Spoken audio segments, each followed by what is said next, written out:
If you're a maintenance supervisor for a commercial property, you've had to deal with everything from leaky faucets to flickering light bulbs. But nothing's worse than that ancient boiler that's lived in the building since the day it was built, 50 years ago. It's enough to make anyone lose their cool.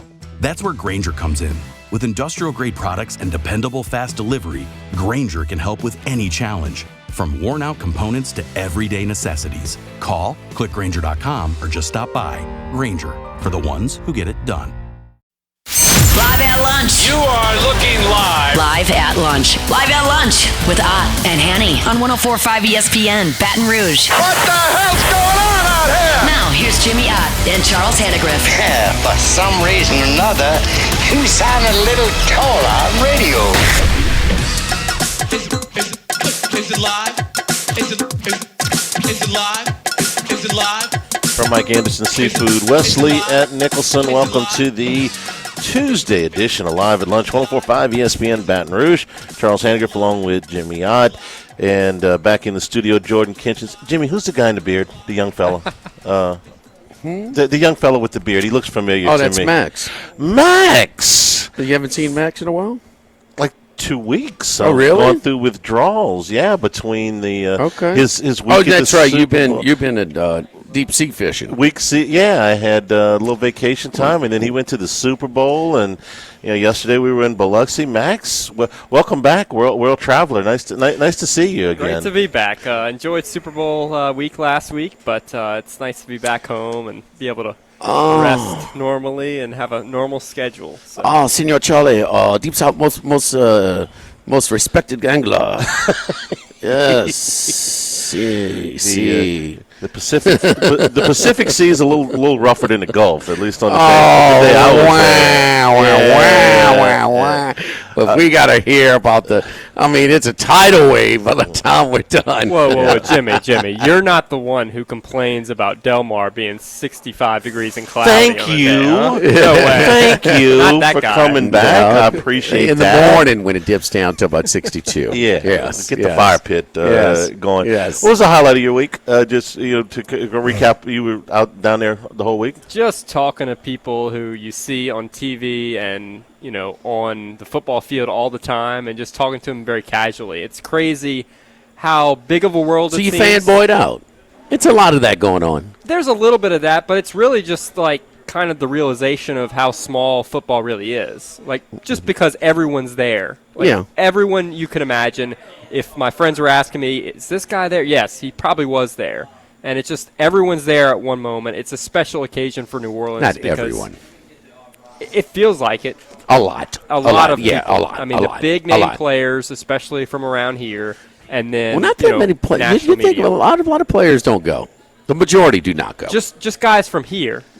Guys who people would care about from here, right? Former and current Saints. A lot of those guys were there. So with local players. ties. Yes. So you're talking more local? You talking about national? Local here and then national media. Just everyone in the national media is obviously there. But it's local probably players. The biggest sort of media gathering that we have. Think about it. World Series is, you don't decide that till last. So these people are coming, win, lose, or draw kind of deal.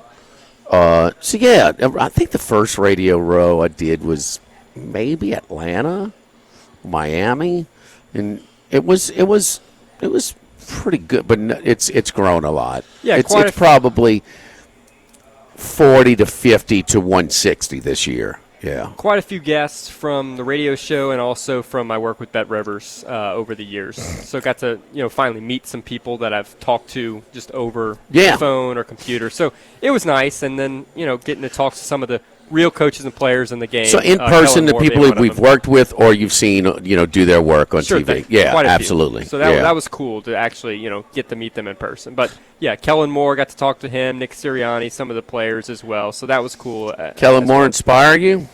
He's a bit of a quiet guy, so that is a bit of a concern. But one of the things that he mentioned when he talked about what's important for a head coach, one of the first words he mentioned, you got to be able to be a great leader. You got to be able to command a room. So that's something that he knows is important. Whether he'll be able to do that, I'm not sure. A lot of players talked about a lot of respect that they have, that he's a player's coach who takes a lot of input.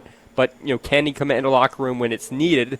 we'll have to find out. Okay, so one of the things when I would go and do in summer, looking for content around here, when a lot of things are shut down because we're dealing on a lot of the college athletic schedule, when I would go and travel and do MLB parks and bounce around and go in to BP and just interview people. And I have my biggest a-hole award and the nicest guy, the coolest guy award. I know who won the first one. So you were down there for a week. There was a lot of, they're all right there. Who was the coolest and who was the biggest jerk? I will say most of them I thought there would be some standoffish people. There really weren't many. To people's credit, maybe they know, it's the media that they've got a job. Well, they're there to promote themselves. Correct. Yes. So that's part of it. This is a little bit Everybody's different where I'm kind of intruding on, sort of the MLB players and managers. So Dustin Poirier, really cool, but I'm a fan of his. So I talked to him for about a minute. The MMA UFC guy? UFC guy. He was there promoting some stuff. Louisiana guy? Guy. But got to talk to him. Very cool guy. Down to earth. Very genuine. Acadiana guy? Acadiana. Should be, huh, Charlie? Absolutely. Everybody from Acadiana. It's pretty cool. Yeah. It's a warm, friendly. They say never meet your heroes, but he was a really, really cool dude. Okay. I'd say just some random ones like Mike Florio. I kind of didn't think he would be like the nicest, outgoing, warm guy. He was okay. He had a great conversation. Yeah, that's what I'm asking. Who's accommodating and who's kind of no matter where you're from. Yeah. Even some guys that I didn't talk to, but I saw talking to young, up and coming reporters all week. Chris Sims was one of them. Works with Florio, so maybe that makes sense. But just people Sims who was are okay. willing, yeah, very willing to the make guy time showed for a lot up of at people. campus in a limousine, huh? The silver spoon. That's good. He's grown up. Okay. So he never had a chance. As far as the label, going to Texas, soft, up-seeded, with no experience. The Big 12 Offensive Player of the year before. Come on, Emmitt Smith was booked quite a bit, so I didn't get to talk to him very much so, but I saw him joking around with a lot of people throughout the media row, just, making people's day. Yeah. So that was really cool as well. I will say, I hate to be critical of the guy, but someone who definitely does not want to be there and doesn't really hide it too well is Joe Burrow. A lot of people after him. He's got a big crew with him for sure. Mm-hmm. But you could tell in some of the media interviews that he had, he's there so he won't get fined, basically, in the words of Marshawn Lynch. So Burrow, he's made it big at this point, and I think he was just there because he's not obligated to go, but if he's got endorsements, he is. Sure, but they've got these endorsements for the year, and this is the one year the one day they've got to show up. And maybe he was just like, all right, here we go. Yeah, they have to. Boom, we'll ask you 3 questions, and then boom, hey, you here represent Campbell Soup, or whatever it is. Yeah. Tell me about, I'm just going to go out on a limb here. He's aggravated because he doesn't want to go back to the Super Bowl unless he's playing in it. Sure. Yeah, you hear that a lot. All the guys are, Charlie, though. But I get it. Okay. I get it. And he just probably doesn't hide it as well as most. How many times we hear that, I'm not going to the Super Bowl till I go with my team? We hear that in Omaha a lot. I'm not going to the College World Series till I go with my team. That's probably and even at NFL honors, he got honored with Comeback Player of the Year. Yeah, and he said, I don't think I'm going to win it. No, this is not an award you want to be nominated for every year. Yeah, it's the last 2 out of 3 years I've been nominated. Sure, he wasn't rude to anybody. It's just like he clearly didn't want to be there, and some people don't want to be there. That's fine. I get it. I think that's a direct result of how their season ended. They were supposed to be in the playoffs, and they weren't. They weren't supposed to be in the playoffs. At the beginning of the season, they weren't supposed to be in the playoffs? The beginning of the season. But he expected to be in the playoffs this season. And there was a disappointing season. They were about 500-1 midway point. Yeah, but it was a disappointing season for him, as my I thought they would win the division. Yeah. They had a cake schedule compared to the others. They finished third or fourth? They had third or fourth place schedule. So they were playing, we thought, New England instead of Buffalo and Miami. Yeah. And the Jets. Yeah. So they, they lost to the Patriots in Week 1, and sure enough, they missed the playoffs by 1 game. So it counts. Week 1 counts the same thing as Week 17. He would have much rather been playing. That's good, Charlie. You would be surprised at how many people say, "Well, it's not college football." It's not college. I understand. Yeah. Kellen Moore is what I'm most interested I understand too. Because the the news this morning that Mickey Loomis has finally called all the other guys and said, you're not getting a job. The Saints will announce Kellen Moore probably later today and then have a press conference, I guess, tomorrow or the next day. He was a leader at Boise State, I thought, Jimmy. Now, this is a whole different type of leadership. But as a player? Yes. No. He was a terrific leader, right? You were fishing, and Max and I talked about how his path, his skill set, and because limited arm strength, limited athleticism, no, really unathletic, to be quite frank. But, man, now listen, their supporting cast was probably the best when he was playing, but damn it, he was a overachiever as a player, and those guys usually make the best coaches. Yeah. No, that part of it, I mean, he had to be strong football IQ to be an overachiever at that position in the pressure. And the biggest drive I remember was on Labor Day night, was in Landover, where the Redskins were playing at the time against Virginia Tech, who was a top 10 team. Bam, he went down the field like surgical. I mean, his path, like Magic Johnson and who else, all the great, Michael Jordan's not good, Right. Good coach. But no, his path gives you an idea that he's a cerebral kind of a football IQ guy, yeah. I think he'll be fine with all that. I'm not worried about his play calling at all. It's way down the list. I think he'll be fine there. We went through some of his Dallas numbers and, of course, this year. But the number one question will be, as an organization, what kind of input will he have into roster building? Because Sean Payton had a large role in roster building, and I'm convinced that outside of probably Derek Carr, that Dennis Allen had very little. And we see when Mickey Loomis is left to his own devices, they've been a poor drafting team. They've been a poor free agency team. They've been an absolute disaster as a cap handling team. So he has been, look, we went through Howie Roseman yesterday and some of the things he's done in Philadelphia. Moore's seen it work up close at the highest level. Okay, he went through the dysfunction in Dallas and how that organization works. He had a pit stop out in Los Angeles and then in Philadelphia. He knows the game. Is Loomis going to listen to him? I have no idea. At the beginning I thought, look, Mike McCarthy's, age and all that, and coming out of Dallas is not going to be the most attractive thing. But I thought that Loomis might have listened to him if he took the job. And when he pulled out, my first thought was they didn't give him any personnel control at all. So he was like, no, I'll sit out a year before I go coach again rather than listen to Mickey. Now, Kellen Moore's in a lot of different situations. A much younger man. This is his first coaching job. I'm concerned. Not about Kellen Moore's ability, but in Kellen Moore's influence inside the building. Because if they continue to squander draft picks the way they have, not value draft picks is the way I should put it, and handle the cap the way they have, I think it makes it difficult for any coach. Charlie, they could have hired anybody, and you would still have the concern. Yes. I mean, come on. Yes, absolutely. I mean, come on. You're correct. You could have plugged anybody's name in right there, and those are my concerns. That's nothing on Kellen Moore. And no, you listen to him talk. I mean, does he look like he's the most persuasive guy?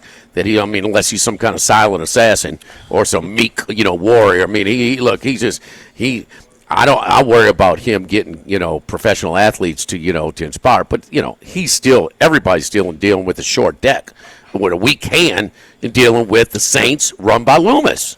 I mean, that's why this is such this is a league that you're supposed to go from worst to first and first to worst. You have actually a shot from year to year. Yeah. And, they have... They're a compromised organization. That guy's track record wouldn't last anywhere else. He would not have a job with any other team, and they got some poorly run ones. And there's a chance. And you don't think you think you should go get? Yeah, Kelly, come on in, take control, Buck. You got it. I'm not going to say he's going to take control, Jimmy, but if he says when Loomis is sitting there at 9. And somebody falls to 5 that he's in love with, okay? And he says, hey, what do you think about trading up for, I'll just use a Mason Graham, okay? And Moore goes, man, you know what? I'd really rather not sacrifice the picks that it takes to move up. And Loomis listens to him, that kind of thing. Okay, or I don't want to sign this free agent. I'd rather spread my money around. Do it. This is going to get worse before it gets better, most likely. Now the schedule may save them next year as far as the record, but the team is probably going to have to get worse because they're going to have to do something with those 5 big contracts, and it's going to leave them short. Loomis just got the autonomy. He's not giving it up now in that spot because Peyton was always the one driving that ship. He was as predictable as anybody on draft day. As anybody. He's identified, moving up, Give up a late pick. They do it all every I wish year. it was just they did late it. picks. It was third and fourth round picks. Sometimes, 6 and 7, they thought they can get guys off the street. Next year's number 2. You throw that in. Those kind of things drive me crazy. Over and over. Yeah. So that's the biggest question. And this guy doesn't have the panache or the status that Peyton did, and that's obvious. No, he doesn't. But what kind of influence will he have, if any? He will have influence, it seems, based on what we heard from Mickey Loomis about the future of Derek Carr. You believe Loomis? I think Derek Carr, yes. He's going to let his head coach, his offensive-minded head coach, decide who the quarterback long-term Well, heck, can be. maybe the defensive head coach for the Jets made that call too, huh? The defensive head coach for the Saints certainly made it. Dennis Allen was the biggest cheerleader in the room for Derek Carr, and he was a defensive coach, and they followed him on that. Well, he had an association with him. He liked him. Yep. With the Raiders, Right. he thought he was a good player. And look, we've been through it. He's very average. He's not terrible. The fans don't think he's average. They think he's the worst quarterback in the history of the game. That's why I'm saying this is going to get worse before it gets better. I'm asking them to cut a player that gives them the best chance to win next year. Yes. Derek Carr is better than any quarterback they have or can reasonably acquire than to win games next year. But it's not your path forward as an organization. We're on the same page there. It's got to get worse before it gets better. Yeah. No, we're on the same page there. Poor little Kellen Moore going to come in there. They just rolled the Super Bowl, and he was kind of like timid in the interview and stuff. I don't know, man. I just speak softly, carry a big stick. You know what? Seriously, kind of almost like Loomis got a yes man. I'm worried about that. I'm very worried about that. You should be, and it's going to happen. You're not giving up the autonomy yet. Can you? He just got it. Okay, can you take some advice, maybe? I'm not saying you got to let the guy run everything, but hey, Mickey, quit giving away second-round picks. Hey, Mickey, quit extending these contracts in perpetuity. Whoa. To Loomis's defense, that wasn't Loomis. That was Peyton, Charlie. That was Peyton who consistently gave up those picks to move up on draft day. Over and over, all the time. He's very impulsive. He was driving the ship. Because he had the status. Boom, you go to the NFC Championship game your first year. No, he's calling the shots. The Olave Peyton trade, Penning trade was Loomis. What did they never move back? Never. Ever. Okay. Never. So they always moved up. Yeah. Peyton was doing it. Peyton did it most of the time, yeah. But this last one, that was on Loomis, the Olave Penning trade where they gave up that second-round pick basically for free. We're live here at Mike Anderson Seafood on Lee. Yes, indeed. Love is in the air over here. The guy that comes early to everything. He's only 3 days early for Valentine's Captain Day. Valentine? Yes, Captain Valentine's. Boy. Yeah. Piping hot. Shrimp au gratin. Did you get that? Did the guru approve of your lunch today? There you go. Slam dunk. Hey, the kickin' shrimp appetizer, a Mardi Gras feature today. Jalapenos and shrimp deep fried sauce and a sweet chili glaze. The shrimp, crab, and corn bisque is also a Mardi Gras special that we have.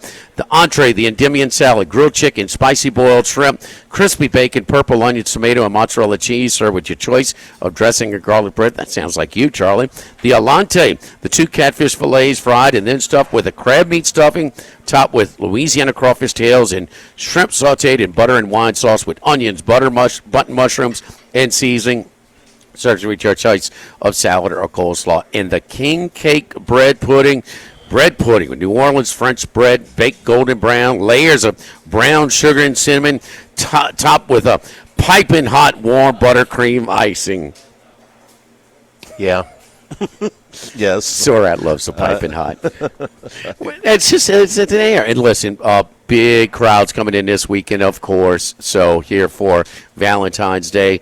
Doors open at 5, but Friday we're open all the way through the day, from 11 a.m. all the way to 9 p.m. So doors are open the whole day, not during the week like Monday through Thursday. We close from 2 to 5. Live, Mike Anderson's Live at Lunch, 104.5 ESPN Baton Rouge. Live at lunch. Thibodeau Store, 900 St. Patrick Highway in Thibodeau, and ThibodeauStore.com, where you can get some great specials on the website right now. Cajun cooking, specialty cookware, shipped right to your door. It's right at the top of the website. Milwaukee combination wrench sets on sale right now, the metric wrench sets. Channel lock shop vacs, 50% off right now. Big green egg cookers, the ultimate cooking experience. Get those off the website. Got mine from the Thibodeau Store. That's right. Yes. So you can shop at ThibodeauStore.com. Also, your lumber, if you need your lumber delivered, that comes out of the Pierre Part store, but you can check them out, ThibodeauStore.com. Tons of crawfish pots and jambalaya pots as we get into season, and lots of fishing gear, too, if you're heading down to the coast. 900 St. Patrick Highway in Thibodeau, and online it's ThibodeauStore.com.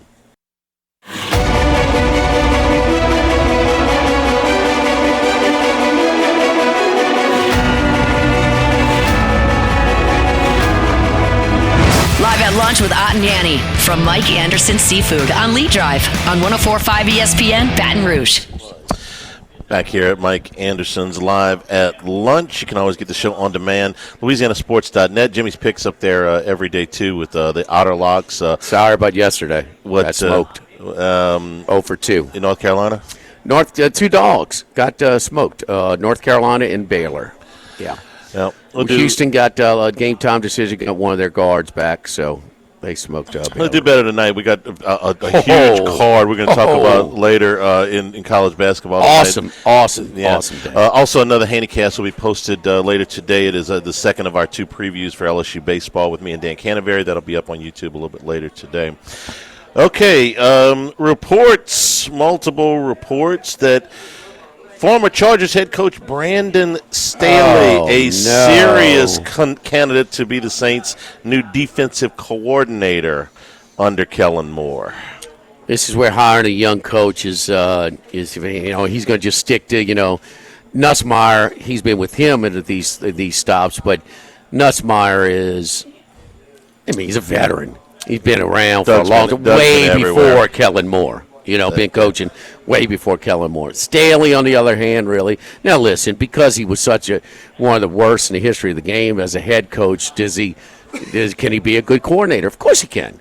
But I got my concerns for obvious reasons. We have 1 year as a defensive coordinator in the NFL for Brandon Staley. It was with the Rams in 2020. They were number 1 in the league in points and total yards allowed. Now, they had some heat over there.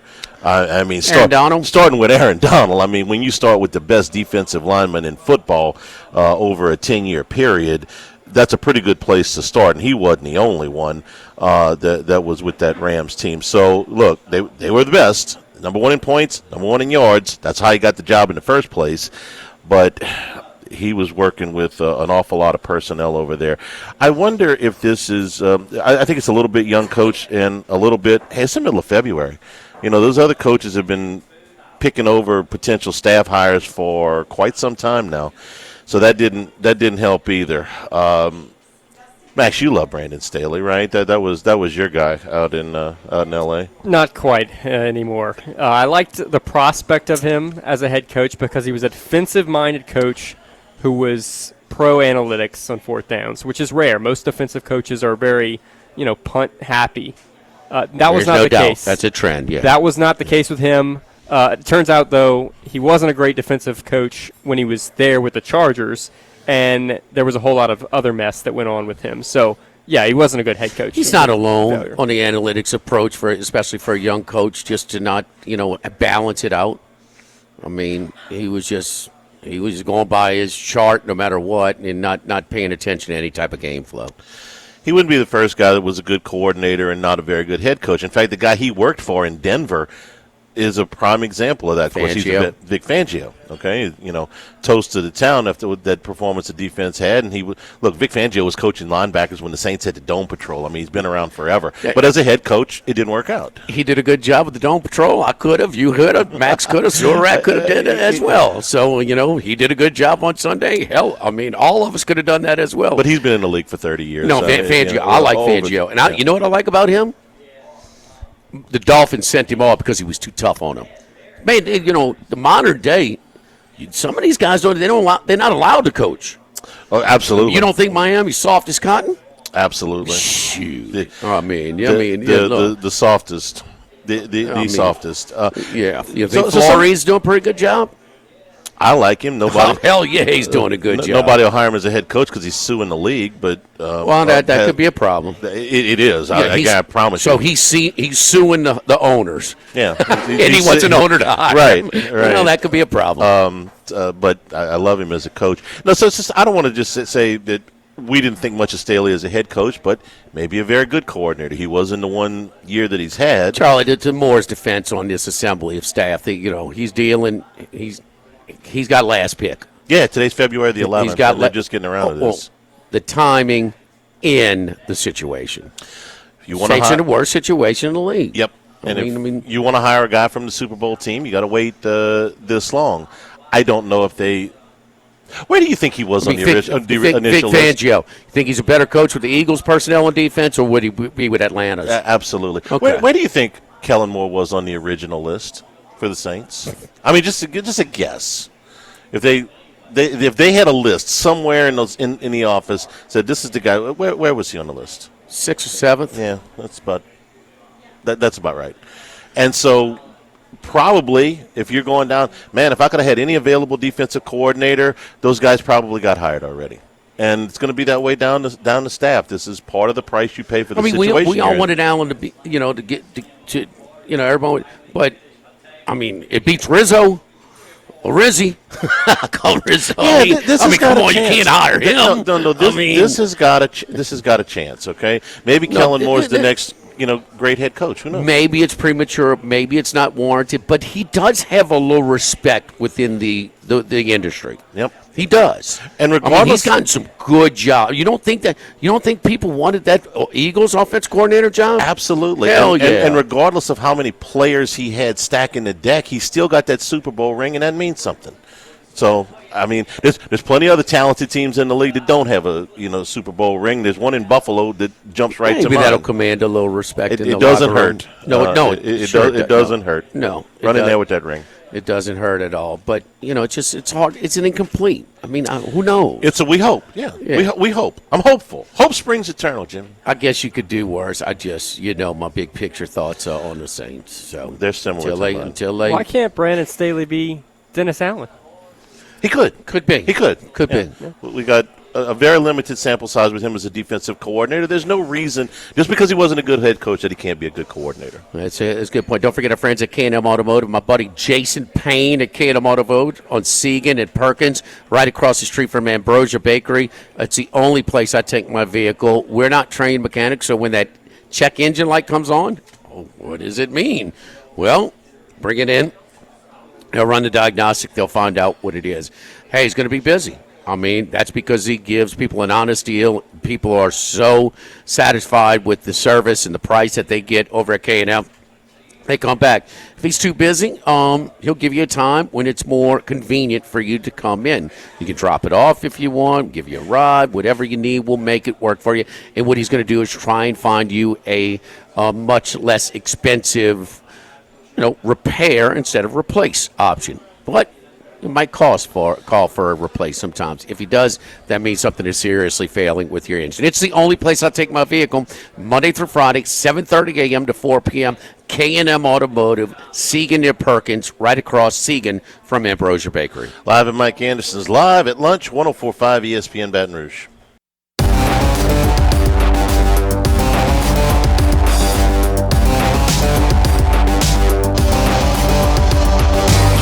Heading out to Las Vegas, deep in the desert, lives one man. One man of many sports bets. The one and only Andy Isco. All right, Andy. Looking at the props last week, not your best day, but not a disaster. You did have Philly in the game. That's good. But how did you do? Fair overall for the Super Bowl. I actually did okay. I just happened to give you some of the props that didn't do well, but overall, it was a good day, including the Eagles, of course, and, of course, that exacta coming in was nice. Philadelphia had the right game plan. I kind of thought what they would do is expect that Kansas City would focus very much on Barkley. So Barkley, I didn't think was going to get a lot done or as much as was expected. but it opened up the passing game for Philadelphia. And they started right away, and they were able to be very successful throughout the day because Kansas City never made enough in the way of adjustments. And defensively, I think that the Eagles had the right plan as well. Let's cover the short passes that Mahomes was likely to try to throw and take away a lot of the deeper threats by just rushing the four guys. And it turned out that those four guys were able to put a lot of pressure on Mahomes, largely due to the weakness that we all thought the Kansas City offensive line. Yeah, some people giving Vic Fangio a lot of credit. I think it was perhaps his easiest game day of his career. I mean, my goodness, we can throw the same pitch all game, Charlie. Well, preparation, putting alignment, pregame, but damn it, I mean, rush forward, don't, we're killing them, don't change. Well, all I know is it was 34-0, and Patrick Mahomes played 3 quarters in the Super Bowl and didn't score a point. So I'm gonna give him a little bit of credit. I get it. Okay, he had some horses up there, but it ain't like anybody else has been able to do that to Mahomes in a Super Bowl. I mean, even in the Tampa game, they scored points. This game is over, and Charlie, they have scored no points. This is what they did all year. We talked about this before, that they were in the top 5 or top 5 as far as blitz percentage. I mean, they were the bottom. They didn't need to. They didn't need to, and this was. I mean, they had 1 first down the first half. Yeah. I mean, why would? I mean, if he did change anything, he would be an idiot. I'm sorry. Well, I'm not saying change anything, but he got them to play a game where Kansas City scored no points. Patrick Mahomes scored no points. Running a zone requires some execution. Okay, yeah. I mean, that requires positioning. I get that, but I mean, what did they do against in Tampa Bay when they had all kinds of protection issues? Against Tampa Bay in the Super Bowl, what did they do? He didn't score much in that game. Yeah, they were. They scored 9. Yeah, and look, the 22 they scored are all garbage to me. Yeah, that's what I'm saying. They scored no points in this garbage, game. They scored no points. It was 34-0 before they scored. But I just think that this is he could have gone, gotten a beer, a hot dog, gone for a walk in the quarter. This one, hey y'all just do this. Well, maybe that comes with scouting, preparation, game plan. Putting them working on your positioning. Like Andy's talking about. No, take that first little look away. Because he had time on his first look a lot of times. It was that one look, and then he looked, and he had started having happy feet. Brady did a nice job of that, of talking about how uncomfortable his footwork was, how affected he was. And not many people make Mahomes uncomfortable. Yeah. So, but, it's something that we did talk about. Houston made him uncomfortable. He was under siege in that wild card game. He really was. He made that play when he was kind of leaning forward, throwing to. Man, he was scrambling. It was nothing easy against that defense in that game. Remember, the first score was off the kickoff return. They set up the field goal. They went 3 and out, like in the red zone. So Houston really, they had 180 yards, something like in that the Houston game. Yeah. So we saw some signs, and we discussed these. Nobody expected just a complete annihilation, though. No, that was the one. That was the one surprising thing that the game was. That although to be fair, my power ratings, and I didn't mention it to anyone because it looked like there was something wrong. My power ratings actually had Philadelphia a 10 points better on a neutral field, largely because of the Washington game had a lot to do with, but also the other teams that they had beaten, and the fact that Kansas City had underachieved compared to their power rating basically all year. The one I was completely wrong on, Andy, was I said I am not paying attention to anybody that's going to reference regular season Kansas City in the postseason, because I felt that they had coasted. But their issues in the regular season, Charlie, were certainly exploited in a Super Bowl. They knew they had a problem at left tackle. That's why they drafted that kid in the second round. They put him in the starting lineup. They yanked him out about midway through September. They signed a free agent in November. That didn't really work. And they were forced finally late in the season to move what is a Pro Bowl guard out to left tackle, which he's a great guard, Thunny, but he's not a very good tackle, and he got exploited. That was just one of the things along that offensive line because they've got 2 Pro Bowl guys. But we know Mahomes and his accomplishments, and this was a team that was a little choppy against decent defenses during the year. I mean, they were one score games left and right. What Super Bowl, what so-called dynasty went through a stretch where they had so many close games? Nobody in the history of the game. They won more one-score games than anybody in NFL history. That was the one question I had for everybody. We picked the Eagles, but look, I wasn't guaranteed. I said, how can you bet against Patrick Mahomes? Well, if you did that in the regular season, you won 10 out of 17 times. Andy, what strengthened my argument too was, or my stance on this was, some of the feedback we got, the bigger bets, and you know this, in Vegas, the substantial bets were Eagles. Some of the more respected, you want to call them sharps, respected analysts, Eagles. And Carl Johnson at the Boulevarde said every $50, $100 bet is on Kansas City. Every one of them. This was a pros. If it wasn't pros versus Joes, this was novices versus veterans.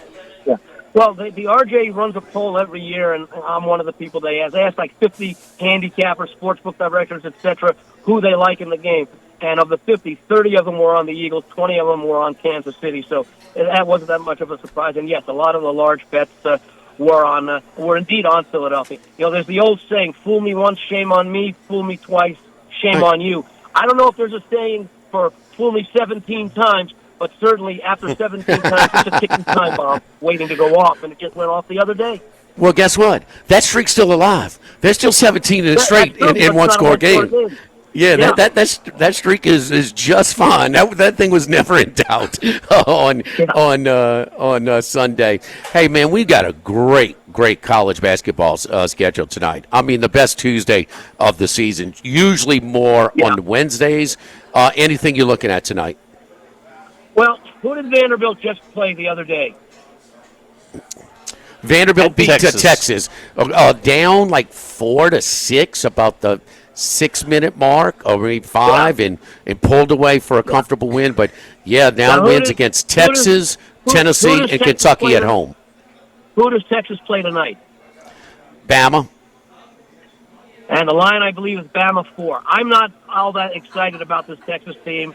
You got Alabama-Auburn coming up. Well, Vanderbilt just did a number on Texas. Now it's Alabama's chance to do that.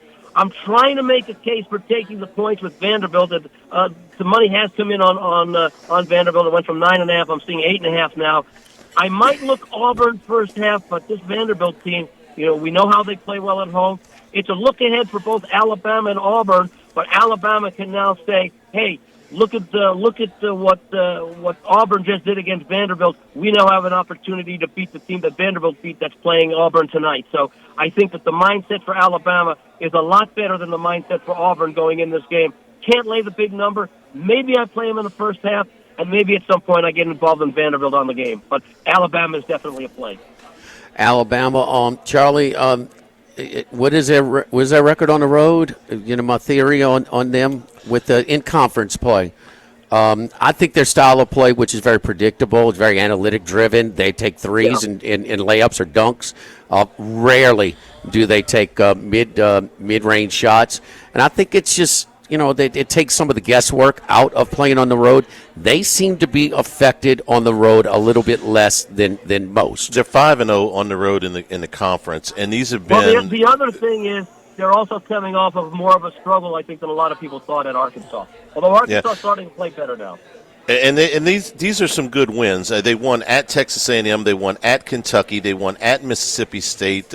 They won at Arkansas, which Arkansas is coming on a little bit. So they've beaten some decent teams. And look, they didn't cover. I had Arkansas in the game on Saturday. Very fortunate. That was a true backdoor. Okay, Alabama was comfortably in front double digits for most of that game. So that thing swung back. To the point, our buddy Chris Massero, he turned it off at Arkansas. Didn't think they had a chance to come back and cover that. So that was a fortunate cover there. But no, that was more impressive for Alabama. They could be looking ahead. ESPN game day, they're going to be there. They're all chirping about 1 versus 2. The first time in how long? Certainly the first time in Alabama-Auburn. First time in Southeastern Conference history. Mm-hmm. And I got some other stats that I'm going to run. And I'm sure the 4 or the 5 in the AP poll are the first time in SEC history, That's too. the first time that has happened. We got that confirmed? Yes. Okay. And I believe this is the first time that they've had the top 3 spots also in the poll. Well, Alabama's also a well-coached team, so I think they know what's at stake here. Well, they can't afford to look past Texas. We're a basketball and gymnastics league now. Don't forget about baseball. Baseball, yes. Hey, maybe they can get a head start in pickleball, too. All right, Andy, you're a veteran here. All right, how big of an advantage? 11 straight covers, hottest team against the spread tonight. Omaha, downtown, Creighton Blue Jays. They sell it every game. They got the 2-time defending champs coming into town, and it's dollar beer night tonight. How big of an angle is that? On which one now? Creighton. On Creighton? Yeah, they're playing. They are playing very well. UConn clearly not the team that it was the past couple of years. By this point, you would have thought that if Connecticut was the kind of team that we're used to seeing, they would have started to turn it on by now, because they did have some tough early season losses. And they've never really seen to get on a roll. So I would not be shocked with Creighton winning tonight. All right, Andy. Thank you, buddy. Great stuff as always. We'll talk to you next week. Thanks again so much for all season long, your commitment to Football Sunday. Excellent job again this year. I love doing it, guys. You guys are fantastic. I enjoy it very much.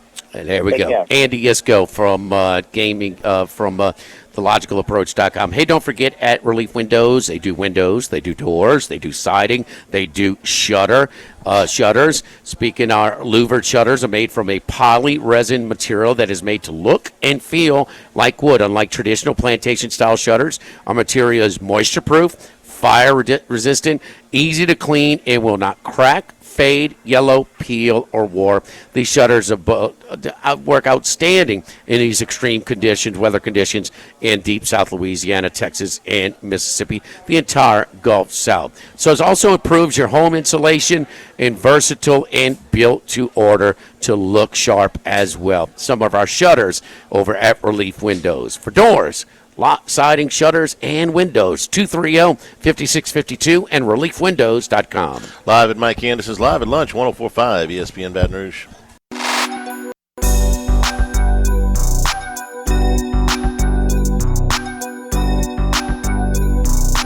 Live at Lunch with Ott and Yanni from Mike Anderson Seafood on Lee Drive on 104.5 ESPN Baton Rouge. Coming on here at Mike Anderson's. We got a Mardi Gras menu, huh? You don't pronounce the R? Did you say Mardi Gras? Mardi Gras? I'm from Franklin, Sha. Yeah. You say that too? Mardi Gras. Mardi Gras. Really? Yeah. You say Mardi Gras? No. No. Kind of interchangeably, I'd say. I didn't even think about it till you just said it, but yeah, Mardi Gras is what I usually say. Yeah, I like that. Okay. Yeah. Mardi Gras. I say Mardi Gras. You say Mardi Gras. I think that's lovely. I like the way you say it a little bit better. You do have a little. I was talking to a Thibodeau store yesterday. A lady got on the phone. She was asking, "Are you related to a Dr. Ott that used to be down here?" Yeah, she was great. Everybody knows everybody. I remember she was funny, very personable service dealing with the Thibodeau store yesterday. The Mardi Gras features over here at Mike Anderson's: the kick and shrimp, the jalapeno and shrimp deep fried tossed with a little sweet chili glaze sauce. Shrimp, crab, and corned bisque, always popular this time of the year when we put it on special. The Endymion salad. Charlie, this sounds like what you get. You get that salad with the chicken and the shrimp, right? Chicken and the shrimp, yeah. Well, grilled chicken, spicy boiled shrimp, and the crispy bacon, purple onions, tomato, and mozzarella cheese.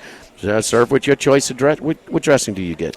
Sometimes the honey mustard. Sometimes honey mustard. Yeah. And the alante, the 2 catfish fillets stuffed with crab meat stuffing, topped with Louisiana crawfish tails, and shrimp sautéed in butter and wine sauce. Man, you got a little bit of everything. That is a little bit of the whole shebang there. King cake bread pudding also. Bread pudding made with New Orleans French bread, baked golden brown, layers of brown sugar and cinnamon, topped with a warm, not so piping hot, buttercream icing. Very nice. Very nice. Mardi Gras! Show me some, mister. Hour number 2 coming straight ahead. More Max had a headache after his ball across the river. More on the Saints hiring Kellen Moore as their coach with the first class, second class, no class monster night in college basketball. All straight ahead. Hour number 2. Live at lunch from Mike Anderson's 104.5 ESPN Baton Rouge. Live at lunch, first class. I want a seat in first class where I was booked and ticketed over a month ago. Second class. No man should be subjected to the indignity of being labeled or treated like a second-class citizen. And no class. Life had become like school on Sunday. No class. I'll tell you what then. Why don't you call me sometime when you have no class? First class, second class, and no class. Brought to you by Supreme Rice. Buy local with Louisiana-based Supreme Rice since 1936. And we welcome you back here at Mike Anderson Seafood Wesley at Nicholson. First class, second class, no class. Let's start. We've heard of good debuts before, right? You come on the scene, you play your first game. How about a perfect debut for LSU softball freshman pitcher Jaden Heavner? Came out in her first ever appearance and threw a perfect game with 13 strikeouts in LSU's 8-0 win against Charlotte. I thought it was kind of a neat little thing. They said that kid Javener, part 2. Jaden, part 2. Heavner was very, very highly recruited, and obviously if you come in, LSU's a top 10 team this year in all 4 of the polls, and she got to start in the first game, and she was perfect. It's about all you can do. Looking forward to seeing her progress. You know, of all the dominant pitchers LSU has had over the years, almost all of them, not quite all of them, almost all of them have been right-handed. She's a lefty, so we'll see. Oh, really? Yeah, so we'll see how she progresses, but she couldn't have done any better in her start. Best left-handed softball pitcher.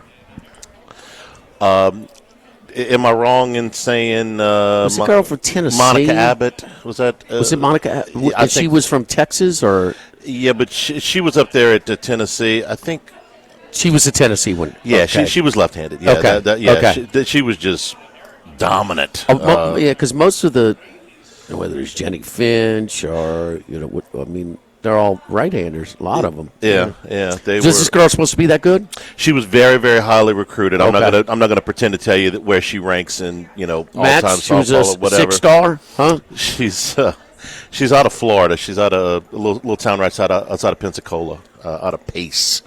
Good for her. My second portion of first class goes to Jalen Hurts. He's quarterback of the Super Bowl champions. Jalen Hurts has had an interesting career. Player of the year as a freshman, benched as a junior, off the bench to rescue him in a Southeastern Conference championship game, benched in a national championship game for Tua that ended up working out for Alabama in that one. Controversial second-round pick. Ascends to starter even though they had a former number 1 pick, high pick on the team. Goes to the Super Bowl 2 years ago, plays well. They don't win. Last year was a mess. Came back in this year with a lot of questions. Had a very good year. Top 5 passer rating in the league. Awesome in the playoffs, especially, obviously, the last 2 games. So, first class. He's awesome against Green Bay? I said the last 2 games. Oh, okay. He was you said the playoffs. Yeah, he was good enough against Green Bay. No, it was his weakest of the 3 games, but in the championship game and in the Super Bowl, he was bad against the Green Bay. 6 touchdowns, 1 turnover. They win the NFC Championship game by 29. They win the Super Bowl by 18, and it wasn't that close. Pick your poison. Pick your poison. Spags, you took away the run. I mean, this was option A. He took it away. There were spots all game long, one-on-ones downfield, and He didn't. My biggest pet peeve, overthrowing the downfield. He didn't. Now Dotson and Smith and they're kind of waiting on the balls, but don't overthrow it. You got a little room for error. You got a guy trailing, and he did what he had to do. And by his own admission, it wasn't his greatest game. He threw the interception and wherever. He kind of looked like he was upset with his receiver's route on that play a little bit. But the thing I think I'm not going to try and perfect. He appears to be a good locker room guy. He's not a diva, that's for sure. He's as mild and chill as he doesn't. You never see him really go and do anything to attract attention to him individually, do you? No. How deep do you think the rift was with him and A.J. Brown last year? Oh, well, A.J. Brown's a receiver. Right, no, and he was being underused, so he actually had a legitimate gripe. Charlie, we saw that this year. Yeah, when he went down, Pickett went to him every time. Usually when those quarterback-receiver rifts happen, it's the receiver that initiates it. They're hard to come out of. A lot of times, you see like Antonio Brown or... Well, he hung around. I mean, they definitely had locker room issues last year. They did. They were horrible. To come out of the other side of that, and it's still everybody's together, and that's not nothing. So I agree with you that he is...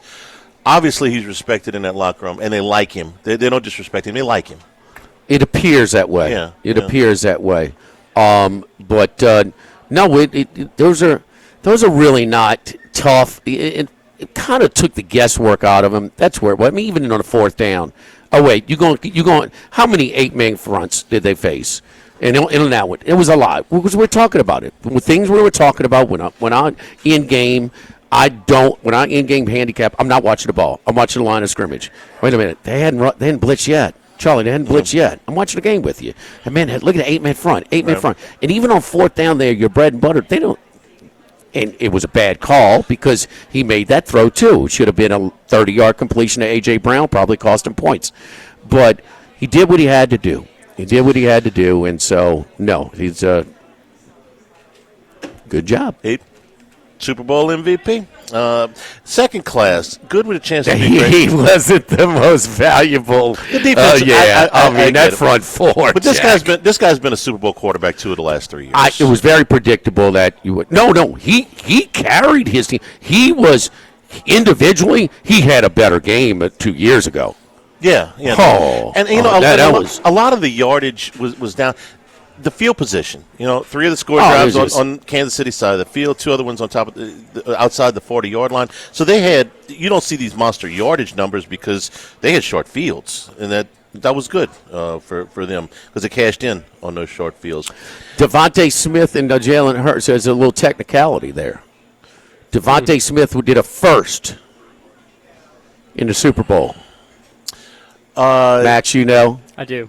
And it involves Jalen Hurts. Pretty incredible, actually. This is the case. I was going to say 3 titles in the Superdome, but that's not right. Max, help out Charlie. Yeah. Devonta Smith was the first Alabama player to score in the Super Bowl. Yes. Because Hurts gets credit for Oklahoma. Because he was drafted out of Oklahoma. Yeah. Bart Starr never snuck one in, huh? Charlie, Max. No, I agree. I understand. It's hard to believe. I think you got the stat right, but it's like, well, who from Alabama would have? Was Don Hudson on those Green Bay teams? Was he Alabama guy? He was not on the, was he the one that got hurt? No, Max McGee stepped in. No, that was Boyd Dowler. Max, scored the first touchdown in Super Bowl history ever. What school he was from? I do not. He spent a week down there. Hullabaloo. Tulane. A blue blood. Yes, Tulane. Had that one right. All right, second class, good with a chance to be great. You got to. Alabama had to catch up with Tulane. Some history. Name, Star, Stabler, none of them snuck one in. No. You got to talk about a week for college basketball. We're going to get next segment into the card tonight, and then on Saturday. All right, Jimmy, we got this during the show yesterday about when the rankings came out late in the show yesterday. 4 of the top 5 teams in the SEC in the top 5. Is that the first time for the SEC? Has to be. It's the first time for any conference.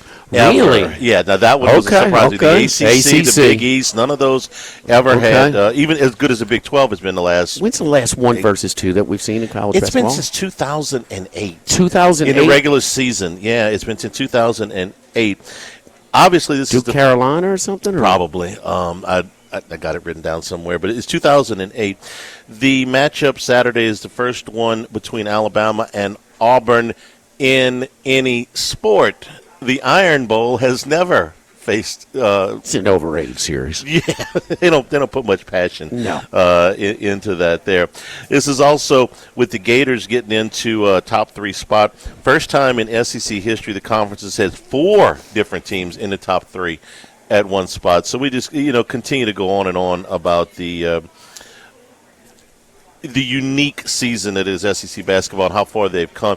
Jimmy, we sat here this very restaurant and many others 10 years ago talking about how bad the SEC was in basketball. Oh, we spent so many shows doing that. And over the years. It's like, why don't they spend some money? Why don't they put some emphasis on it? And, well, most of the teams did. Not all of them. But most of the teams did. And you're seeing the results of it now. The SEC has been great in virtually every sport that they have been in. I mean, the football and the baseball, women's basketball, golf, tennis, track, softball. I mean, they didn't even have softball in the league until 1997.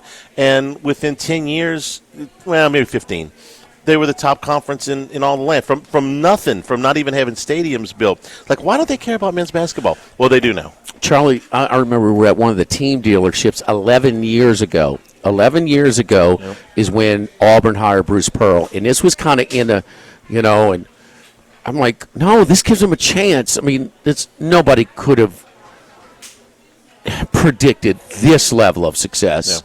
Final Four, number 1 ranking. This, just all the level of excitement, in the arena. I mean, the whole thing. But it was back. It was years and years of this, and it was kind of this was. I mean, LSU won the SEC. What was Trent Johnson's first year? 2009. 2009, Max, 16 years ago. Won the SEC by multiple games. What seed do you think they were? 8 seed. They were. I mean, is that crazy? You think the SEC champ's going to be an 8 seed this year? I mean, and guess what? Some of my people are telling me, too. Guess where they're trying to get out of some of the coach? Because now, okay, why is the SEC... Why does the SEC just all of a sudden flip the script on the ACC? The coaches won, but now they got the budget. So they've got the overall athletic budget in the SEC doesn't compare to the ACC. Okay, so they are, boom, the ACC is very weak this year, and the SEC is bigger, strong. But there's another league that doesn't have great overall budgets. It's a very good league that might be vulnerable right now. The Big East? Absolutely. Yeah. They have zero money coming in for football. Zero. Yeah. And the coaches are kind of sending their feelers out to try and get out of the Big East and, get into the SEC. You might, like right now, we're talking about, okay, you make a change or not. And don't give me what it's going to cost to buy out McMahon all the way. Tell me the difference between this year and next year. Okay? Don't give me the whole figure, what it costs. I mean, come on. It's about 2.7 less. Yeah, 2.7. If you wait a year, you're going to save yourself $2.7 million. But if you got the right guy, if you got a Big East coach, Coach Mack, Creighton, yeah, huh? That guy's fantastic. I would ask this question: if you are a big-time booster at Creighton, Marquette, St. John's, got a coach there? Huh? they've turned things around. There is no football program to give money to, so at least your boosters are dedicated to the one sport. But you're saying, but without the football revenue, it doesn't wash out. Yeah, I mean, they could when Ole Miss didn't go to basketball boosters. When you made them guarantee $3 million annually in player budget / NIL. I mean, the athletic department had to do that. I mean, they could have feel, hey man, if we get Beard, will you be interested? Yes, I'm sure you hustle at that point, and that's where Woody does a good job. But he's got to get out and hustle on this. But you see what I'm saying? I'm sorry, Pitino is he may be more attainable right now than usual. Yeah, I get it. Okay, but if you're an LSU booster and you say, I've got X amount of dollars that I want to give to the athletic. Of course, there's overlapping. Yeah. No, there's overlap. I want to give it to football, or I want to give it to this. But Will Wade had some guys that were basketball only that are kind of not given as much or any at all, that they feel if the right guy comes in, they would be motivated to support it again. The last 1 versus 2 matchup was actually 2016, a 3-overtime thriller between Buddy Hield's Oklahoma and Kansas. Kansas won that game. Where did I read? Where did I read that it was 2008? Then I must have misread. There was a previous something. one, but okay. yeah, that was in 2016. Thank you for correcting me. See, this is what we missed while you were gone. Our fact checker has been on vacation. Luka Doncic made his debut last night in Los Angeles, but meanwhile in Dallas, the Mavericks were losing to the Kings. It's a good game. Yeah, it was a one-point game. Anthony Davis, he played 3 quarters, and then he's got to miss like a month or something. But he was very good Saturday. He was very good Saturday in 3 quarters. He's only going to miss a month now, several weeks, whatever. However, in the crowd last night, the crowd was booing. The crowd was chanting, "Fire Nico Harrison, the general manager," and one of the fans, actually more than one of the fans, 2, had a little sign said, "Fire Nico." They were seen mouthing "Fire Nico" on the screens. So, the Mavericks did what any team would do. They threw him out. It's not enough that you guys are upset that we traded the franchise player for, an outstanding player right now, but certainly a much older player. So what are we going to do to improve fan relations? Throw him out. Citing the NBA's code of conduct, clothing, garments, and signs displaying explicit language or derogatory characterizations towards any persons shall be ejected from said arena.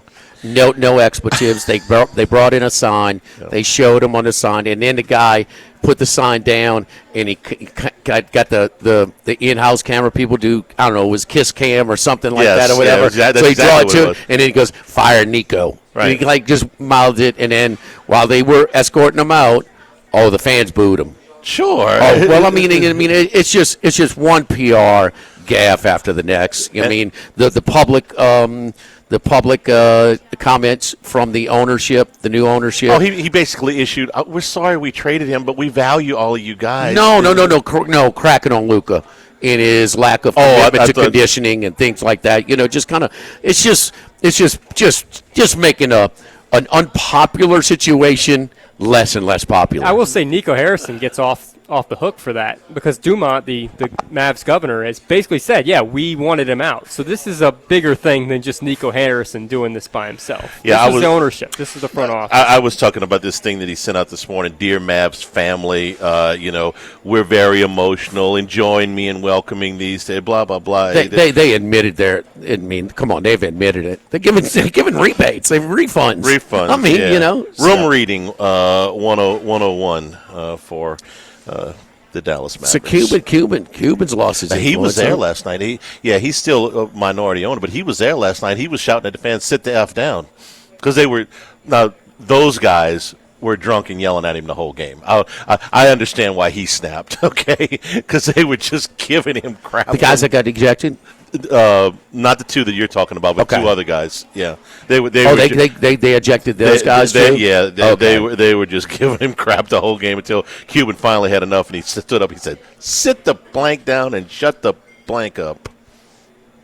No class. Dallas Mavericks. Workbox can handle all of your movable storage needs, commercial and residential. Our shipping containers come in various sizes, 8x8, 8x10, 8x20, or even 8x40 feet, not just one size. These units can be customized for any use, custom lunchrooms, offices, work sites for plumbers, welders, or other craftsmen. Dual-purpose part office, part storage, climate control, shelving, lighting, using different materials, whatever you need, whatever you desire. Give my buddy Martina Patio a call. Workbox 343-4086 and workboxllc.com. Live at Mike Anderson's Live at Lunch, 104.5 ESPN Baton Rouge.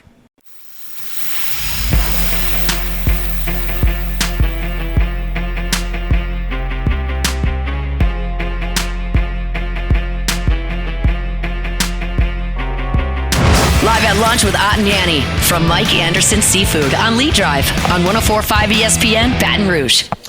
Today's show brought to you in part by Coastal Capital Advisors. Phil Fontenot and his staff. No two situations in retirement are ever exactly alike, so Coastal Capital Advisors will tailor a plan for your family's needs, no matter what your age or your financial situation is. Coastal Capital Advisors will work with you to tailor, make a plan, and build a lifetime relationship. I know because that's what they've done for me. So contact Phil and his staff at 337-981-1376. Online, it's coastalcapitaladv.com. Advisory services provided by New Age Advisors, LLC, doing business as Coastal Capital Advisors, member FINRA SIPC. All right, let's put our heads together here. Auburn at Vandy. Auburn is 9.5. It's going down to 8.5. Low Vandy. Vandy's beaten Kentucky at home. They've beaten Tennessee at home. They beat Texas at home. Down about 4 or 5. About 5 minutes ago, pull away, win by 6 or 7. Or Auburn smarting after a loss where they got kind of handled pretty good at their place, especially after leading by double digits early, trailed by as much as 20 at home to Florida, or are they peeking ahead to 1-2 Saturday in Tuscaloosa? Auburn 9 over Vandy. You know, I'm taking Vandy all day here for what you just talked about. Auburn gets everybody's best shot, number 1 team in the country. Look at what they've done on the road, Jimmy. They're winning, okay? They're winning all these games, but a lot of them have been close. They won at Texas by 5. They won at South Carolina, who's winless in the league, by 3. They won at Georgia by 2. They won at Ole Miss by 10, but that was a close game most of the way. Really, the only team they've blown out on the road is LSU. So Auburn, and that one was way more competitive. That was a tough beat if you had LSU. It was. It was like a 12.5-point spread. And they lost fell by 13. 13. Yeah. So on the road, look, they're still winning, and you get a road win any way you can get it. But if you're going to lay 9.5 points, I'm on Vandy too, Max. Yeah. I'm with you. Look, Auburn was in a similar sandwich spot in Baton Rouge, and they ended up covering, but they didn't look very good in that game. They came out pretty flat, struggled shooting the ball. So we've seen this before where a bit of a look-ahead spot they did kind of let down on the road. So I like Vanderbilt with the points, too. No doubt Vandy. Vandy's not safely in yet. They're in, but they don't have a ton of cushion there. Florida, team that beat Auburn on the road. The best win in college basketball. Now they stay on the road and go to Mississippi State. Talking about a team that's not comfortably in. They need this more than Florida. But State has come up short a little bit in some of these games. Against Alabama, they were very competitive. Man had a breakaway. Guy doesn't dunk it. He gets it blocked instead. They lost to Kentucky at home. They've lost some of these games at home. Florida 1.5. Letdown spot here in Starkville? Absolutely. State has come close. You brought up the Alabama game was by 4. They lost to Kentucky by 5. They beat Ole Miss there. Now, listen, 2 games ago, Missouri housed them. One of the more surprising margins in the league this year. In Starkville. Yes. Absolutely blew them right out of the building. So they're capable of a clunker, but I think it's absolutely the hangover from going to Auburn and winning. Huge letdown spot. State more than capable at home. I'm on the dog here as well. Max? Probably going to steer clear of this one. I kind of see the point in Mississippi State, but just looking at the resume, like you kind of mentioned, Jimmy, they don't really have a good win in conference play. They did beat Memphis on the road in non-con play, but when they've stepped up in competition in conference, I mean, their best win is a ranked win at home against Ole Miss, who I'm not really sold on anyway. So kind of going to stay away from this game. Point, they need one. Yeah. There's no compare. Florida's on that number 1 line by some people, 1 or 2. State is in, but not comfortably. This could go a long way.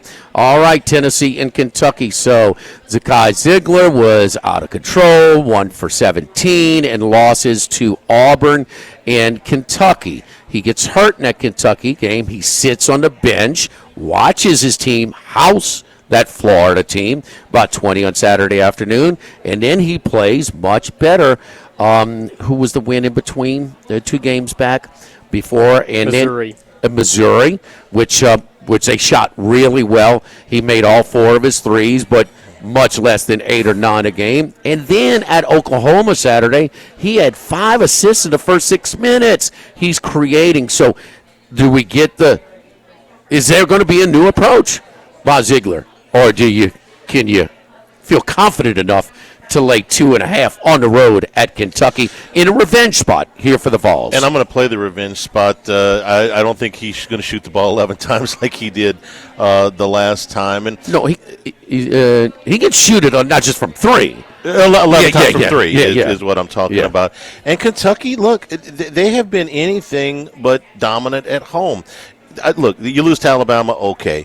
But, you had a tough game against Florida, and you lost to Arkansas by 10 at home. I know there was the Calipari comeback. They have not just blown the doors off anybody but South Carolina at Rupp Arena. So I like Tennessee. Tennessee's playing really well over the last 3 weeks. Max, how much Lamont Butler did come back, and he is their on-ball defender. He played 4 years at San Diego State. You're going to have to play, but he played 23 minutes on Saturday's 23-point win against South Carolina. Yeah, and Butler didn't play in the first meeting when Kentucky won on the road, and they had 13 turnovers to Tennessee's 5. So there was a lot of that game that signaled Tennessee, and yet Kentucky still won on the road. So I'm going to take the 2.5 points with the home dog here at Rupp Arena. All right, so you guys are split on that one. I mean, Ziegler, sometimes, when you sit a player down, sometimes it's a quarterback, you get a little perspective, and you see, this could have been, he's made so much better decisions in the last 2 games after sitting down. So much better. 7 out of 8 from 3. 7 out of 8. And that's not sustainable, Charlie. Okay, he's not going to shoot 87%. Right, of course I know, not. but he's not even I'm more about 4 attempts a game. Yeah. You know what I mean? Instead of 17 over 2. If you shoot 1 for 4, the damage is limited. I'm more concerned with him creating at a higher level for his opponents because you don't have a guy that can. You don't have players that can create off the bounce. So, this could be. But they need him. If they're going to do anything worth a damn, they need their veteran point guard to play smart basketball and not be a shot-happy guy when he's shooting under 30%. Probably over 30% for the year now. Bama, Texas. 32. Bama, Texas here now, 3.5 on the road at Texas. This is the 4th road favorite in conference play tonight. We just mentioned the other 3. Auburn favored at Vandy, Florida favored at State, Tennessee favored at Kentucky, and Bama favored in Austin. Look ahead spot. They certainly know it's coming on Saturday. Game day coming for the 3 o'clock broadcast against Auburn on Saturday. Texas has been tricky at home. They beat Mizzou. They beat A&M, both good teams. They lost to Auburn by 5. They lost to Tennessee by 4. They've been a very, very good home team. I like them with the points here tonight. Coaching for his job, Max. Yes, and this is going to be a high-scoring game, like every Alabama game. But I see Texas kind of running with them. So 4.5 is not that much because, the game could end up getting out of hand either side just because of how many points will be in this game. No opinion here, but it does seem like a look-ahead spot for Bama. So if anything, it's Texas or pass. The last one in the SEC tonight, A&M, boy, they are creeping. They're number 2 on some of the projections as a seed right now. Peterson with another big win at Columbia, Missouri. They were down. It was close, but your boy got the big shot at the end. The 3, the catch and shoot 3 from the right wing, and was contested as well. 8.5's a lot for a team that doesn't really score a ton. Georgia, you talk about a coach that's fighting for his job. Mike White, it's his best team, but he's got to get there. He can't go 0 for 3 for the tournament and maintain his job in Athens. They've been very competitive at home. They have been absolute roadkill. Their 5 road losses by an average of 17 points in the league. Only one of those games was inside of double digits. So I know it's a big number, but Georgia's been so bad on the road. I like the Aggies here. I would lean towards A&M. Georgia. Georgia team, yes, they get blown out a lot on the road, as you mentioned, Charlie, but A&M doesn't blow out anybody, frankly. Jimmy kind of referenced it with the lack of scoring. Even some of the bad teams they played, they let hang around. And so I would say the 8.5 points is quite a bit for a Georgia team that could use a win here. Nice little 72-62 win for the Aggies tonight. Okay. That's enough. How about 72-66? And I'll be Make happy. your free throws at the end, man. Get to the free throw line when you got that lead at the end. How about Jimmy, one note, your Sports Bettor's Paradise podcast just dropped on YouTube. So for everyone out there, Sports Bettor's Paradise, wherever you get your podcast, you and Paul Stone talked about today and Wednesday best bets in all of college basketball. Good episode today, about 30 minutes long. So catch it out. YouTube, Sports Bettor's Paradise, or look it up wherever you get your Several podcasts. of these games, we got picks and analysis on there that's dropped right now. Don't forget, it's It's a little warmer today, but, man, it's going to get a lot warmer. Now is the time to take advantage of the Jimmy Ott, Charlie Hannegriff Live at Lunch special, or even the Max Go Throw special. Yes, indeed. Normally $179. It's just $79. Save you $100. It's going to lower your monthly bills. It's going to extend the lifetime of your unit. It's going to just check everything. Make sure, man, it's a failing part. It's going to cost you a lot more when it breaks down in May. Okay? No, we got to get it down. It's just $79 instead of $179. Call Total Maintenance 480-1000, 480-1000 for your one-time AC visit. Just $79. Normally $179. Total Maintenance, again, one of South Louisiana's oldest and largest air conditioner and heating companies, founded back in 1980. My buddy Lucas Ragusa and the great team at Total Maintenance. 480-1000. Get that AC unit checked now before it really gets hot, before we really stress them for all of the above reasons. 480-1000. Live at Mike Anderson's, live at lunch, 104.5 ESPN Baton Rouge.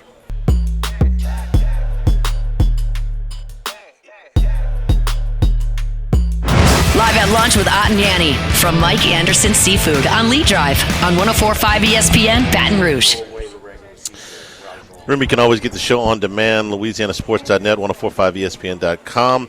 New Handycast dropping on YouTube today with the second of our baseball previews. Sports Bettor's Paradise, you said podcast has dropped also? Yep. Max? Yeah, Tuesday, Wednesday picks for tonight, tomorrow with Paul Stone. I think they gave out 10 picks today, so quite a few picks on YouTube, Sports Bettor's Paradise, or look up Sports Bettor's Paradise wherever you get your podcasts. All right, so they sell out every game. Yep. Okay, they got a great team. They're kind of hot. They've covered 11 in a row. The hottest covering team in baseball. Two-time defending champs are coming in. 8 o'clock tip and dollar beer. Holy, what the hell? They're going to go nuts in Omaha tonight. Creighton -3 against UConn. This is the twofer. They had Marquette in on Saturday. And now and UConn in. So if you're a season ticket holder, and we know some up there, this is the kind of the little 3-day stretch that you've been already beat UConn in stores. Yeah, I'm not going. I had them on Saturday against Marquette. I thought it was a short number. It was no. They were trailing inside of 4 minutes on Saturday, and then they pulled away and ended up winning by 10. But that was a hard-fought game with Marquette, but the technical, the non-call / technical, just ended the closeness of the game. Yeah, right. Yeah. They pulled away from there. I'm not going against Creighton here. 3.5 seems like a reasonable number to me. Certainly, what I saw on Saturday. Well, they can play with Saturday it went from 1.5 to 4.5. I don't know where you got it. 3.5. Okay, but the same thing with this one. It went from 1.5 to 4. It's settling now at 3.5 is what we're seeing. 3.5, 4.5. Threes are going at this point. Threes are going now. Okay. I'm seeing 4.5 at the Queen at DraftKings. So, wow. But yeah, Danny Hurley says looking for a motivational angle. Well, one, they're coming off a tough loss. They were winning that game by about 14 points Friday night before St. John's came back and beat them. He's pissed that they're unranked, Charlie. Okay? And don't schedule me for dollar beer night. Of all the things, look, he's. Why would he care? Charlie, he's impossible to like. Yes, I mean this guy's such a good coach. He's going out of his way to make him so unpopular. Yes, this is like the richest guy in the room complaining about his taxes, man. I don't want to hear it. He is. When they won their first national title, I thought, wow, this is the guy that's been overlooked in his family because his brother had such a big name as a player, and his dad's a legendary coach up there, and it's like, good for him. And ever since then, he's been an absolute jackass every time you see him in public. He's, like you said, impossible to he's been impossible to like. Max? A team that always crushes it on their home floor in Creighton, that has not failed to cover but once in 16 games. Yes, I'll be on the Blue Jays, yes, for sure. There you go. Macero is trying to fight the run. He is against them every game. How many how many are you comfortable with this thing creeping up to? Because once you get to 5, I'm starting to get a little queasy. If this moves up anymore. I'm stuck on this game. I think it's an inflated line. But because, I mean, it opened up 1.5. Yeah. I mean, 1.5 to 4.5. No, I'm not laying 5. I'm not laying more than 4. Jimmy, the only thing I'll say is Ken Pom says that Creighton is a better team on a neutral floor. No, Maxie already beat them at their place. I would agree, but you're saying Creighton. Nobody's hotter than Creighton right now. Nobody. Sure. Auburn's not. But if it's inflated, then I would think this is closer to 5.5, which is basically what I would play it to. Creighton minus 5.5. Being that UConn gets a little bit of Ken Pom preseason buildup, okay, because of their back-to-back championships. That's why the line opened up at about 1.5, even with Creighton covering 11 straight games. I mean, this last year when they beat them.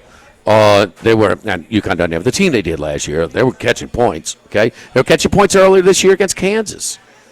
I mean, Creighton's playing better than Kansas right now. So no, you telling me that under 5, I think Creighton is better right now. It's just a bad number. It's a bad number, and Charlie's right on the market. That thing was way closer than the final score for 95% of that game. So they're going to get a bucket. The guy gets fouled, okay? And you're going to go to the line to shoot 2 to cut the thing like to 1. Well, no call, technical, end the ball, 5, boom. The next thing you know, it's an 8-point game. A 1-point game to an 8-point game with 2 minutes to go. And so, that you had that. Illinois and UCLA. Illinois had the Croatian guy, Milicic. He was hurt. He's back now. They've been streaky. UCLA, here's a coach that went on his public. He's been very public this year. This just in, Cronin doesn't like the travel schedule for UCLA in the new Big Ten. We get that. But he also didn't like his team a few games back. He called them soft, said that the diminutive Cronin, said, I'm the toughest guy on this team. Yeah. I'm the best defender on this team. That's how bad we are today. Well, they've won 7 in a row.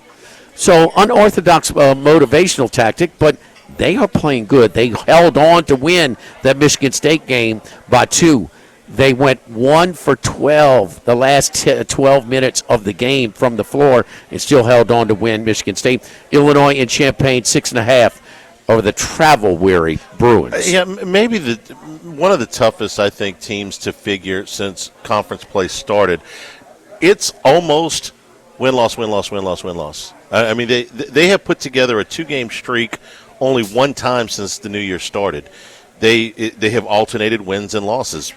I don't know if that holds up, but that's the way it's been. So I don't know. I'll take the hotter team. You said Illinois is coming off of a win. It's been win-loss, win-loss, win-loss the whole way. So give me the Bruins in this game. You're like somebody who sits next to me at the roulette wheel. They're due. It's gone win-loss, win-loss, win-loss. They're due for a loss now. But the roulette wheel is a 50-50. I'm sorry. They put 3 zeros on the wheel now. 3 now? I saw it in Vegas. Places. Oh, yeah. my gosh. The house edge isn't enough. But that's the same odds when you spin it every time. Sure. Basketball doesn't work like that. Can I ask you guys about Indiana with the Mike Woodson factor here yesterday? He announced that he's stepping down at the end of the season, but he's going to coach. Oh, he got fired. The rest of right. Okay, yeah. But they made it public, which they don't always do. Right. So how does that affect them? They're a double-digit dog at Michigan State tonight. Yeah, we're getting to that game, Charlie. I'm sorry.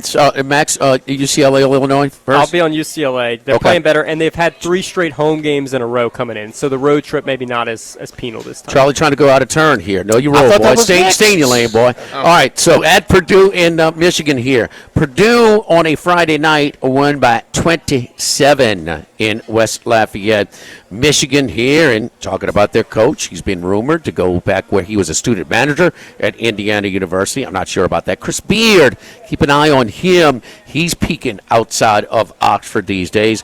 Purdue, 2.5-point favorites here against Michigan. The point guard is going to be first-team All-American. He was a freshman when they got beat in the first round, and he was one of the guys that was not knocking down his shots. He's fun to watch. Got a little Steve Nash to him. I mean, he really makes good decisions. He's a really smart player and a savvy player as well. Down to 2.5 here. Purdue on the road. Michigan is in a revenge spot at home. Yeah, they lost that one by 27. They've won all their home games, though. in the league. They are Michigan? Yes, they're perfect. Most of them have been close. 4-point win against Oregon, 4-point win against Penn State, 4-point win against Northwestern. They blew Washington out, but they've won all their games at home. They've also and then you go back to the game that they played in December. When they were playing a conference game in December, they won that one against Iowa by 2 points. So most of the time, Michigan has played at home. It has been a close game, so I will take the points and the home team here. Max? You mentioned Braden Smith, the Purdue I'm sorry, guard. Braden Smith, yes. Like him a lot. And Michigan, low-key, kind of struggling a little bit. Even though they're winning games, they've failed to cover in 7 straight, so something I'm watching for there. I would take the points, if anything, with Purdue. All right, Charlie's favorite, because I don't have Peacock. So Michigan State, 12-point favorites over Indiana. You gotta draw the line at somewhere. Indiana, gutsy. Oh, by the way, if you had 3.5, a 60-footer to beat the spread at the buzzer to make the 6-point lead, a 3-point final at home against the Michigan Wolverines. Michigan State gave up 50 the first half. They held Oregon to 24. Hey, wait a minute. A 10-point favorite, down 20, covers. Ouch, if you had the Ducks on Saturday. Yeah. Michigan State back home laying a big number here against a very untrustworthy Indiana Hoosier team. Yeah, I'm not playing the game, but I want to see how this goes. I want to see what the reaction is from Indiana. Is there relief? Well, they played Saturday. But they didn't announce this yesterday, right? Oh, no. Was it before the game It was Saturday? about 4 days ago. It was widely reported. I thought it was been more official. They lost. They played hard. They fought back. I mean, they were down most of the game, but, I mean, they gave an effort. I mean, the game you go back to was that Friday night game against Purdue in West Lafayette. Yeah. That was a 50-50. I mean, that might be their best game of the season. That Purdue, man, that was a hard-fought win in that game. They had better spots tonight than that one. Michigan State was rolling for quite some time. They had a big winning streak. Worth mentioning, their 2 losses that came in a row were all on the West Coast. They had to travel all the way to USC and UCLA. We mentioned the struggles of those West Coast teams traveling in the Big Ten play, but that was where Michigan State struggled, so I like Michigan State minus 10.5. Live at Mike Anderson's Live at Lunch, 104.5 ESPN Baton Rouge. Live at lunch with Ott and Yanni from Mike Anderson Seafood on Lee Drive on 104.5 ESPN Baton Rouge. Winding down here at Mike Anderson's with the new Mardi Gras menu. Mardi Gras menu, the kickin' shrimp, the shrimp, crab, and corn bisque, Endymion salad, the alante, which is catfish with the crab meat stuffing, crawfish tails, and shrimp all in it, and the king cake bread pudding. How about our king cake martini? Also, Tito's mixed with Gambino's Bakery king cake rum cream. Did you get your Randazzo's king cake? I need, Manny Randazzo. You didn't? Have not, Yeah. I'm going up to New York. I'm going to try to bring some of that with me next week. You taking some more time off? It's work related. Oh, okay. I wish it was time off. I understand. Philadelphia expecting 1 million people to attend the parade on Friday. One of them won't be Kellen Moore. He is now on the Saints plane on his way, about to board the Saints plane. Is that footage real and him just destroying everything in the city? I saw the fires. The light poles and the building smashing. Didn't they grease the light poles in New Orleans so the Eagles fans wouldn't do that? Or was that a rumor? Yeah, they put the grease on them or whatever, so you couldn't climb the poles right outside the dome. I don't know if that was a rumor or not. I'll give Eagles fans smart. credit. They maybe 85% of the fans that were there in New Orleans. I mean, it was. Well, you can see it. I mean, Taylor Swift. I mean, you got an Eagles crowd. I mean, you gonna get booed, girl. I mean, that crew. I mean, I'm not trying to defend the Eagles. Eagles fans can be rough, bro. I mean, a little bit. Yeah, no, I mean, yes. You throw batteries at the guy in the red suit at Christmas time. I mean, it's a little bit Super Bowl, Super Bowl championship season. Midway, the coach is, he's cursing with the fans. Yeah, let's go light the city on fire. Yeah, man. Thanks to everybody for participating. Yeah. Tomorrow we'll be right across the street at Los Reyes Mexican Grill for Max, for Jimmy. Jordan back in the studio. I'm Charles Hanniger saying thank you and good afternoon. Stay tuned for Hunt Palmer on 104.5 ESPN Baton Rouge.